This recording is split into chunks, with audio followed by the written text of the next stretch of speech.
Bailey's Bookshelf, Season 2, Dracula, by Bram Stoker, narrated by R.J. Bailey. If you like what I do, please consider buying me a coffee at buymeacoffee.com/R.J. Bailey.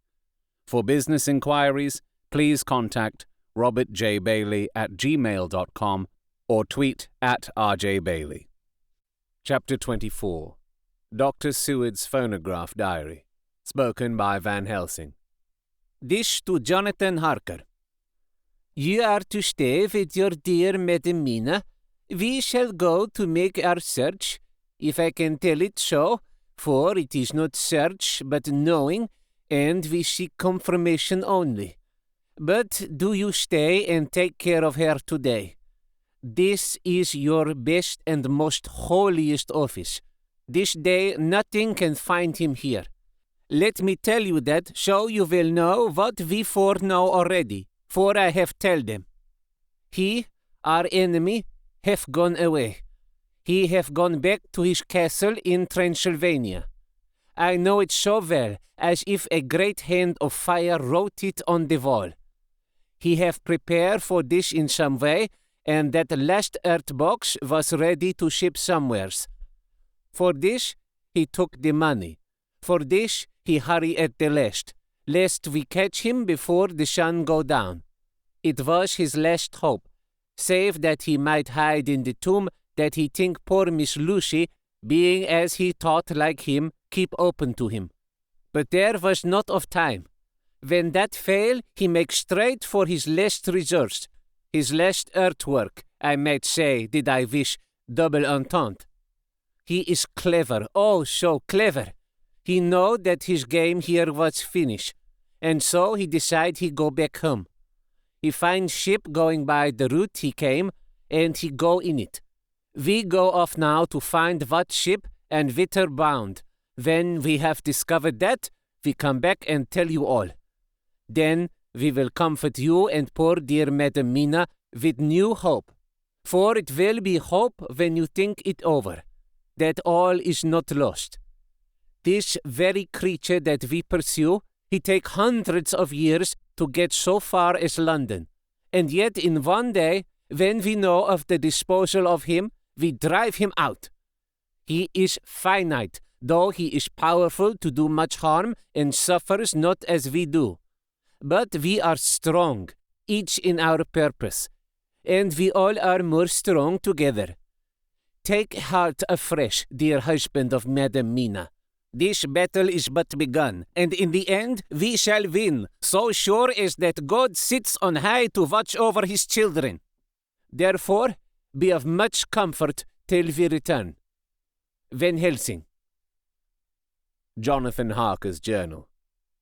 4 October. When I read to Mina Van Helsing's message in the phonograph, the poor girl brightened up considerably. Already the certainty that the Count is out of the country has given her comfort, and comfort is strength to her. For my own part, now that his horrible danger is not face to face with us, it seems almost impossible to believe in it. Even my own terrible experiences in Castle Dracula seem like a long-forgotten dream. Here, in the crisp autumn air, in the bright sunlight. Alas, how can I disbelieve? In the midst of my thought, my eye fell on the red scar on my poor darling's white forehead. Whilst that lasts, there can be no disbelief, and afterwards the very memory of it will keep faith crystal clear. Mina and I fear to be idle, so we have been over all the diaries again and again. Somehow, although the reality seems greater each time, the pain and the fear seem less. There is something of a guiding purpose manifest throughout, which is comforting. Mina says that perhaps we are the instruments of ultimate good. It may be. I shall try to think as she does. We have never spoken to each other yet of the future. It is better to wait till we see the Professor and the others after their investigations.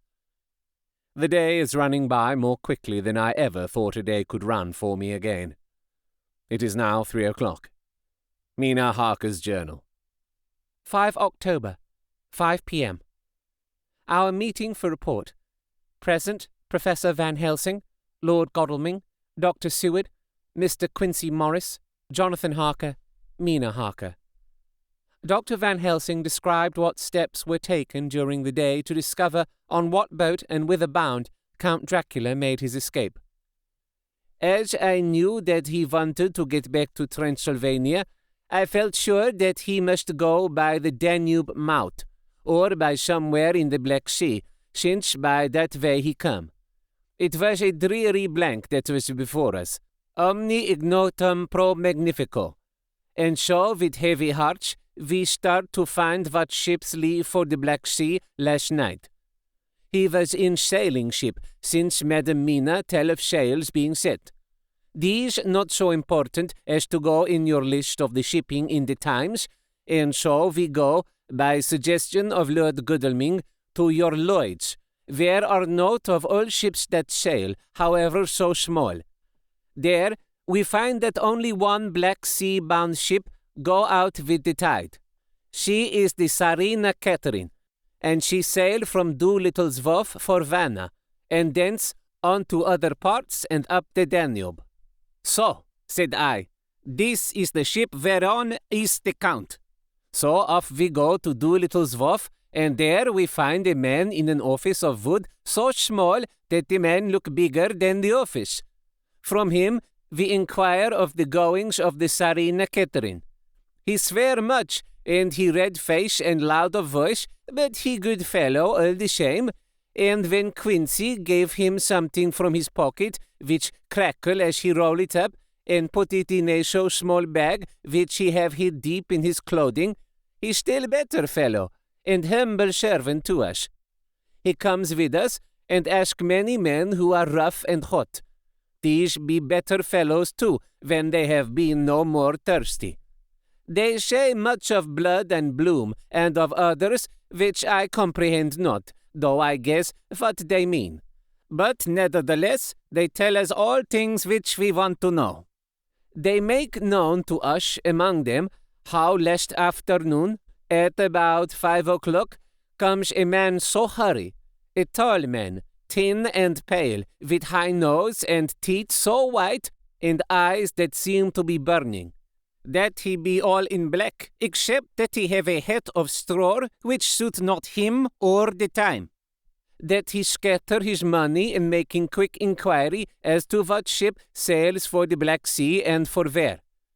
Some took him to the office and then to the ship, where he will not go aboard, but halt at shore end of gangplank, and ask that the captain come to him. The captain come, when told that he will be pay well, and though he swear much at the first, he agree to term. Then the thin man go, and someone tell him where horse and cart can be hired. He go there, and soon he come again, himself driving cart on which a great box.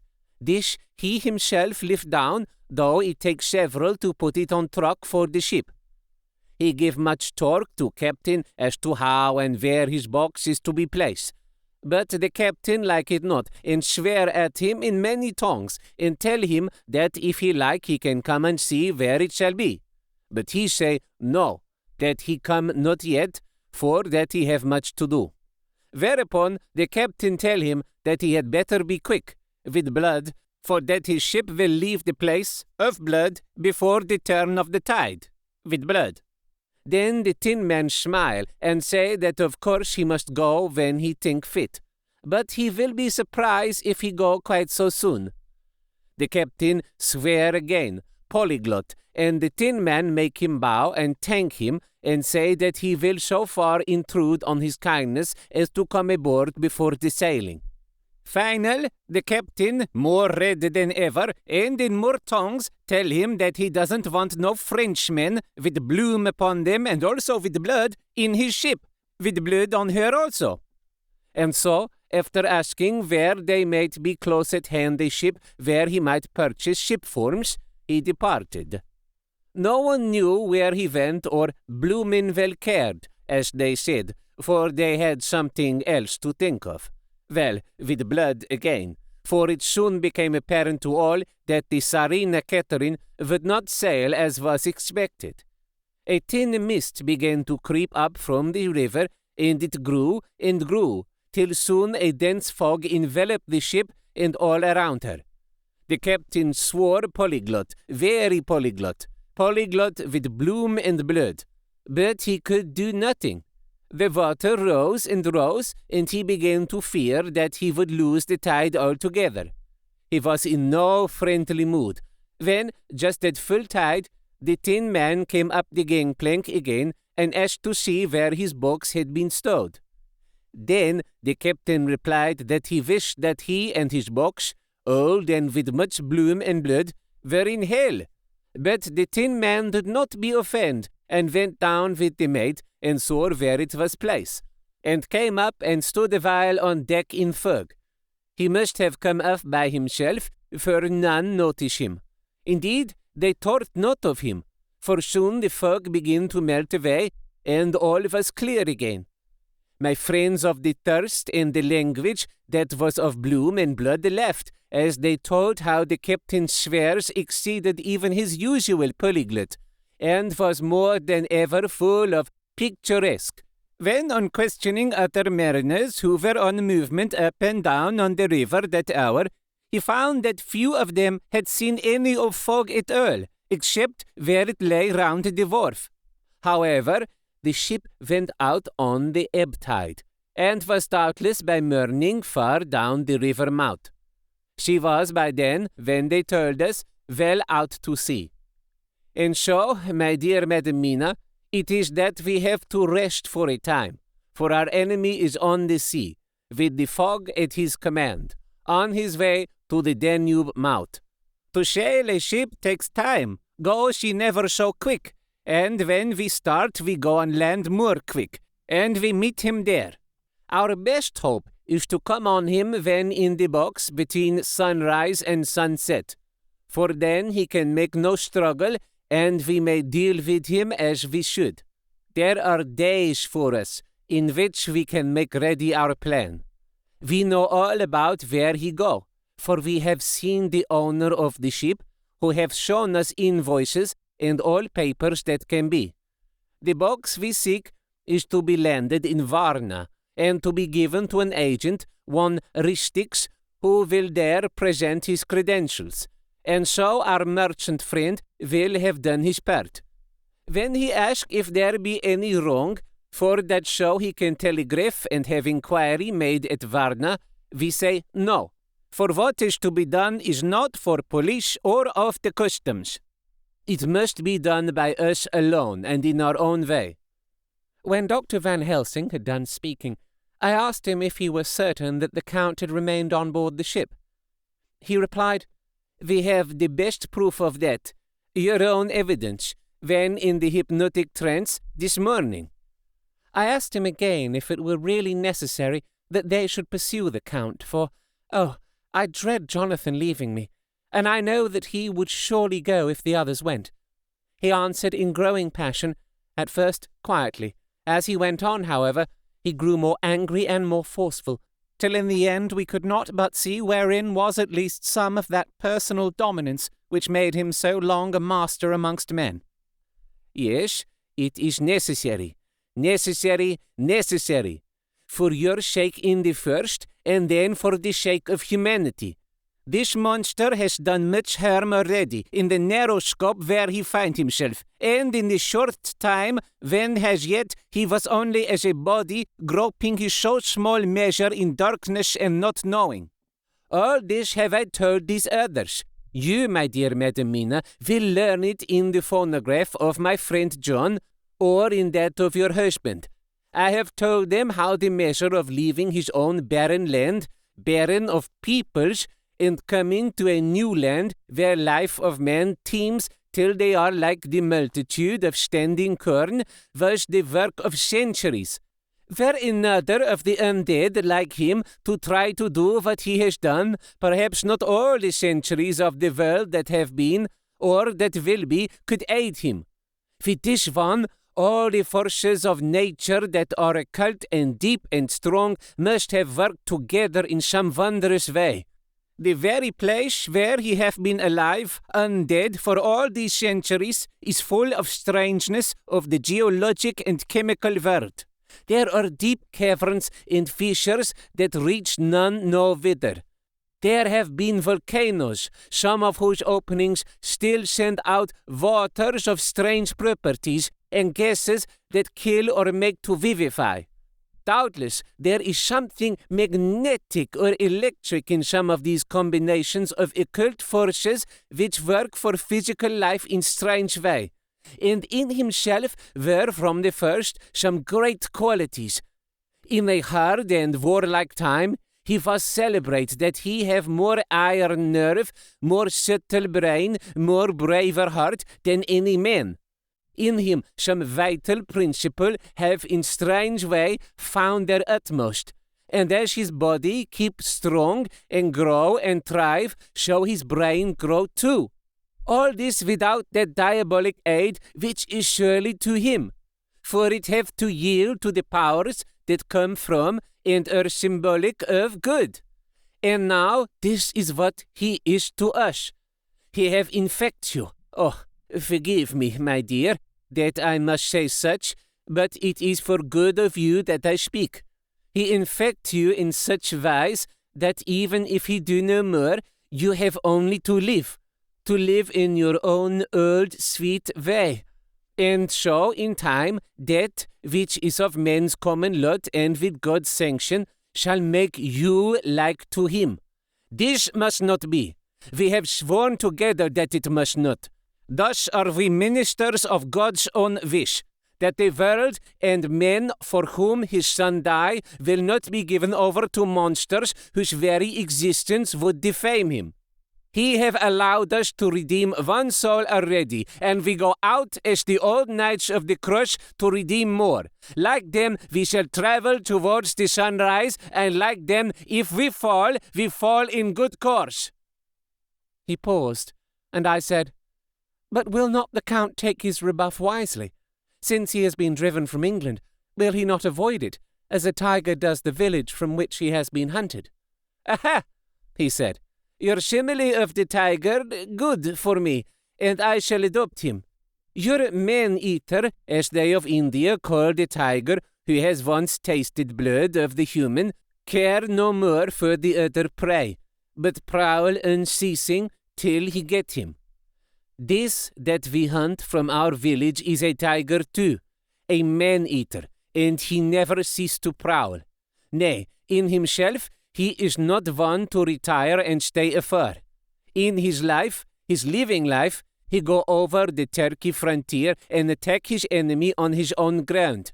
He be beaten back, but did he stay? No! He come again and again and again. Look at his persistence and endurance. With the child brain that was to him, he have long since conceived the idea of coming to a great city. What does he do? He find out the place of all the world most of promise for him. Then he deliberately set himself down to prepare for the task. He find in patience just how is his strength and what are his powers. He study new tongues. He learn new social life, new environment of old ways. The politic, the law, the finance, the science, the habit of a new land and a new people who have come to be since he was. His glimpse that we have had whet his appetite only and keen his desire. Nay, it helped him to grow as to his brain, for it all proved to him how right he was at the first in his surmises. He have done this alone, all alone, from a ruined tomb in a forgotten land. What more may he not do when the greater world of thought is open to him? He that can smile at death, as we know him, who can flourish in the midst of diseases that kill off whole peoples. Oh, if such a one was to come from God and not the devil, what a force for good might he not be in this old world of ours. But we are pledged to set the world free. Our toil must be in silence, and our efforts all in secret. For in this enlightened age, when men believe not even what they see, the doubting of wise men would be his greatest strength. It would be at once his sheath and his armor, and his weapons to destroy us, his enemies, who are willing to peril even our own souls for the safety of one we love, for the good of mankind, and for the honor and glory of God. After a general discussion, it was determined that for tonight nothing be definitely settled, that we should all sleep on the facts and try to think out the proper conclusions. Tomorrow, at breakfast, we are to meet again, and after making our conclusions known to one another, we shall decide on some definite course of action. I feel a wonderful peace and rest tonight. It is as if some haunting presence were removed from me. Perhaps. My surmise was not finished, could not be, for I caught sight in the mirror of the red mark upon my forehead, and I knew that I was still unclean. Dr. Seward's diary. 5 October. We all rose early, and I think that sleep did much for each and all of us. When we met at early breakfast, there was more general cheerfulness than any of us had ever expected to experience again. It is really wonderful how much resilience there is in human nature. Let any obstructing cause, no matter what, be removed in any way, even by death, and we fly back to first principles of hope and enjoyment. More than once, as we sat around the table, my eyes opened in wonder whether the whole of the past days had not been a dream. It was only when I caught sight of the red blotch on Mrs. Harker's forehead that I was brought back to reality. Even now, when I am gravely revolving the matter, it is almost impossible to realize that the cause of all our trouble is still existent. Even Mrs. Harker seems to lose sight of her trouble for whole spells. It is only now and again, when something recalls it to her mind, that she thinks of her terrible scar. We are to meet here in my study in half an hour, and decide on our course of action. I see only one immediate difficulty. I know it by instinct rather than reason. We shall all have to speak frankly, and yet I fear that in some mysterious way poor Mrs. Harker's tongue is tied. I know that she forms conclusions of her own, and from all that has been, I can guess how brilliant and how true they must be. But she will not, or cannot, give them utterance. I have mentioned this to Van Helsing, and he and I are to talk it over when we are alone. I suppose it is some of that horrid poison which has got into her veins beginning to work. The Count had his own purposes when he gave her what Van Helsing called the vampire's baptism of blood. Well, there may be a poison that distills itself out of good things. In an age when the existence of ptomaines is a mystery, we should not wonder at anything. One thing I know, that if my instinct be true regarding poor Mrs. Harker's silences, then there is terrible difficulty, an unknown danger, in the work before us. The same power that compels her silence may compel her speech. I dare not think further, for so I should in my thoughts dishonor a noble woman. Van Helsing is coming to my study a little before the others. I shall try to open the subject with him. Later. When the professor came in, we talked over the state of things. I could see that he had something on his mind which he wanted to say, but felt some hesitancy about broaching the subject. After beating about the bush a little, he said suddenly, "Friend John, there is something that you and I must talk of alone, just at the first at any rate. Later, we may have to take the others into our confidence." Then he stopped, so I waited, and he went on. "Medemina, our poor dear Medemina, is changing." A cold shiver ran through me to find my worst fears thus endorsed. Van Helsing continued. "With this sad experience of Miss Lucy, we must this time be warned before things go too far. Our task is now in reality more difficult than ever, and this new trouble makes every hour of the direst importance. I can see the characteristics of the vampire coming in her face. It is now but very, very slight, but it is to be seen if we have eyes to notice without to prejudge. Her teeth are some sharper, and at times her eyes are more hard. But these are not all. there is to her the silence now often, as so it was with Miss Lucy. She did not speak, even when she wrote that which she wished to be known later. Now, my fear is this. If it be that she can, by our hypnotic trance, tell what the Count see and hear, is it not more true that he who have hypnotized her first, and who have drink of her very blood, and make her drink of his, should, if he will, compel her mind to disclose to him that which she know? I nodded acquiescence. He went on. Then, what we must do is prevent this.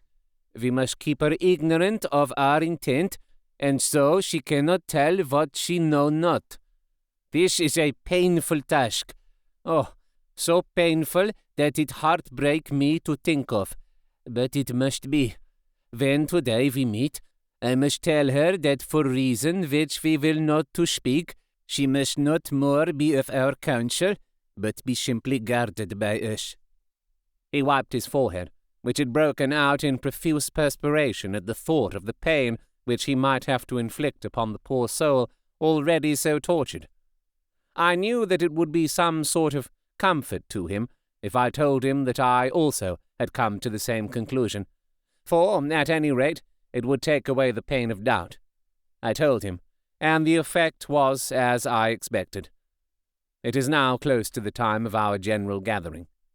Van Helsing has gone away to prepare for the meeting, and his painful part of it. I really believe his purpose is to be able to pray alone. Later. At the very outset of our meeting, a great personal relief was experienced by both Van Helsing and myself. Mrs. Harker had sent a message by her husband to say that she would not join us at present, as she thought it better that we should be free to discuss our movements without her presence to embarrass us. The professor and I looked at each other for an instant, and somehow we both seemed relieved. For my own part, I thought that if Mrs. Harker realized the danger herself, it was much pain as well as much danger averted. Under the circumstances, we agreed, by questioning look and answer, with finger on lip, to preserve silence in our suspicions until we should have been able to confer alone again. We went at once into our plan of campaign. Van Helsing roughly put the facts before us first. The Tsarina Catherine left the Thames yesterday morning. It will take her at the quickest speed she has ever made at least 3 weeks to reach Varna. But we can travel overland to the same place in 3 days. Now, if we allow for 2 days less for the ship's voyage, owing to such weather influences as we know that the Count can bring to bear, and if we allow a whole day and night for any delays which may occur to us, then we have a margin of nearly 2 weeks. Thus, in order to be quite safe, we must leave here on 17th at latest. Then we shall at any rate be in Varna a day before the ship arrives, and able to make such preparations as may be necessary. Of course, we shall all go armed against evil things, spiritual as well as physical. Here Quincy Morris added, I understand that the Count comes from a wolf country, and it may be that he shall get there before us. I propose that we add Winchesters to our armament. I have a kind of belief in a Winchester when there is any trouble of that sort around. Do you remember, Art, when we had the pack after us at Tobolsk? What wouldn't we have given then for a repeater apiece? Good, said Van Helsing. Winchesters it shall be. Quincy's head is level at all times, but most so when there is to hunt. Metaphor be more dishonor to science than wolves be of danger to men. In the meantime, we can do nothing here. And, as I think that Varna is not familiar to any of us, why not go there more soon? It is as long to wait here as there. Tonight and tomorrow we can get ready, and then, if all be well, we 4 can set out on our journey. We 4? Said Harker interrogatively, looking from one to another of us. Of course, answered the professor quickly. You must remain to take care of your so sweet wife. Harker was silent for a while, and then said in a hollow voice, "Let us talk of that part of it in the morning. I want to consult with Mina."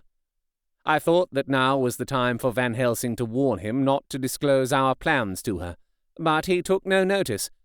I looked at him significantly and coughed. For answer, he put his finger on his lips and turned away.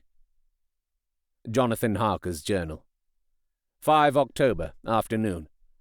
For some time after our meeting this morning, I could not think. The new phases of things leave my mind in a state of wonder, which allows no room for active thought. Mina's determination not to take any part in the discussion set me thinking, and as I could not argue the matter with her, I could only guess. I am as far as ever from a solution now. The way the others received it, too, puzzled me. The last time we talked of the subject, we agreed that there was to be no more concealment of anything amongst us. Mina is sleeping now, calmly and sweetly like a little child. Her lips are curved and her face beams with happiness. Thank God there are such moments still for her. Later. How strange it all is. I sat watching Mina's happy sleep, and came as near to being happy myself as I suppose I shall ever be. As the evening drew on, and the earth took its shadows from the sun sinking lower, the silence of the room grew more and more solemn to me. All at once, Mina opened her eyes, and looking at me tenderly, said, "Jonathan, I want you to promise me something on your word of honor. A promise made to me, but made holily in God's hearing, and not to be broken, though I should go down on my knees and implore you with bitter tears. Quick, you must make it to me at once." "Mina," I said, "a promise like that I cannot make at once. I may have no right to make it." "But, dear one," she said, with such spiritual intensity that her eyes were like pole stars, "it is I who wish it, and it is not for myself. You can ask Dr. Van Helsing if I am not right. If he disagrees, you may do as you will. Nay, more, if you all agree, later you are absolved from the promise." "I promise," I said, and for a moment she looked supremely happy, though to me all happiness for her was denied by the red scar on her forehead. She said, "Promise me that you will not tell me anything of the plans formed for the campaign against the Count, not by word or inference or implication, not at any time whilst this remains to me." And she solemnly pointed to the scar. I saw that she was in earnest, and said solemnly, "I promise." And as I said it, I felt that from that instant a door had been shut between us. Later, midnight. Mina has been bright and cheerful all the evening, so much so that all the rest seemed to take courage, as if infected somewhat by her gaiety. As a result, even I myself felt as if the pall of gloom which weighs us down were somewhat lifted. We all retired early. Mina is now sleeping like a little child. It is a wonderful thing that her faculty of sleep remains to her in the midst of her terrible trouble. Thank God for it, for then at least she can forget her care. Perhaps her example may affect me as her gaiety did tonight. I shall try it. Oh, for a dreamless sleep. 6 October. Morning. Another surprise. Mina woke me early, about the same time as yesterday, and asked me to bring Dr. Van Helsing. I thought that it was another occasion for hypnotism, and without question went for the professor. He had evidently expected some such call, for I found him dressed in his room. His door was ajar, so that he could hear the opening of the door of our room. He came at once. As he passed into the room, he asked Mina if the others might come too. "No," she said quite simply. "It will not be necessary. You can tell them just as well. I must go with you on your journey." Dr. Van Helsing was as startled as I was. After a moment's pause, he asked, "But why?" "You must take me with you. I am safer with you, and you shall be safer too." "But why, dear Madam Mina? You know that your safety is our solemnest duty. We go into danger, to which you are, or may be, more liable than any of us from circumstances, things that have been." He paused, embarrassed. As she replied, she raised her finger and pointed to her forehead. I know. That is why I must go. I can tell you now, whilst the sun is coming up, I may not be able again. I know that when the Count wills me, I must go. I know that if he tells me to come in secret, I must come by wile, by any device to hoodwink, even Jonathan. God saw the look that she turned on me as she spoke, and if there be indeed a recording angel, that look is noted to her everlasting honour. I could only clasp her hand. I could not speak. My emotion was too great for even the relief of tears. She went on. You men are brave and strong. You are strong in your numbers, for you can defy that which would break down the human endurance of one who had to guard alone. Besides, I may be of service, since you can hypnotize me, and so learn that which even I myself do not know. Dr. Van Helsing said very gravely, Madam Mina, you are, as always, most wise. You shall with us come, and together we shall do that which we go forth to achieve. When he had spoken, Mina's long spell of silence made me look at her. She had fallen back on her pillow asleep. She did not even wake when I had pulled up the blind and let in the sunlight which flooded the room. Van Helsing motioned to me to come with him quietly. We went to his room, and within a minute Lord Godalming, Dr. Seward, and Mr. Morris were with us also. He told them what Mina had said, and went on. In the morning we shall leave for Vienna. We have now to deal with a new factor, Madam Mina. Oh, but her soul is true. It is to her an agony to tell us so much as she has done. But it is most right, and we are warned in times. There must be no chance lost, and in Varna we must be ready to act the instant when that ship arrives. What shall we do exactly? Asked Mr. Morris laconically. The professor paused before replying. We shall at the first board that ship. Then, when we have identified the box, we shall place a branch of the wild rose on it. This we shall fasten, for when it is there, none can emerge. So at least says the superstition. And to superstition must we trust at the first. It was man's fate in the early, and it have its roots in fate still. Then, when we get the opportunity that we seek, when none are near to see, we shall open the books, and all will be well. I shall not wait for any opportunity, said Morris. When I see the box, I shall open it and destroy the monster, though there were 1,000 men looking on, and if I am to be wiped out for it the next moment. I grasped his hand instinctively, and found it as firm as a piece of steel. I think he understood my look. I hope he did. Good boy, said Dr. Van Helsing. Brave boy. Quincy is all man. God bless him for it. My child, believe me, none of us shall lag behind or purge from any fear. I do but say what we may do, what we must do. But indeed, we cannot say what we shall do. There are so many things which may happen, and their ways and their ends are so various that until the moment we may not say. We shall all be armed in all ways, and when the time for the end has come, our effort shall not be lack. Now, let us today put all our affairs in order. Let all things which touch on others dear to us, and who on us depend, be complete. For none of us can tell what, or when, or how, the end may be. As for me, my own affairs are regulate, and as I have nothing else to do, I shall go make arrangements for the travel. I shall have all tickets and so forth for our journey. There was nothing further to be said, and we parted. I shall now settle up all my affairs of earth, and be ready for whatever may come. Later. It is all done.